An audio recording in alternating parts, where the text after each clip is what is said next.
तर तो शेजारचा गोट्या धावत धावत आला.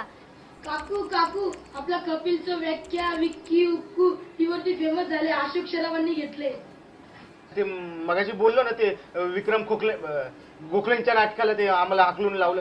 त्या प्रयोगाला ना अशोक सराफ आले होते. त्यांनी बरोबर उचललं ते कपिलचं व्याख्या विक्की उक्कू आणि ते वापरले त्यांनी. अरे भावा शाहरुख खानच्या बंगल्यात जाणार काय मन्नत मध्ये? मन्नत ऍड्रेस बताना पडेगा. अरे काय भावा तुला शाहरुख खानचा बंगला नाही माहिती? नाही ना. काय तू कोकणारे कपिलच्या घरी जाणार काय? कपिल व्याख्या विकी उखू. अरे बसा ना. तो कोणाला नाही माहित. कपिलच्या व्याख्या विक्की उक्कूमुळे ना आम्हाला ओळख मिळाली.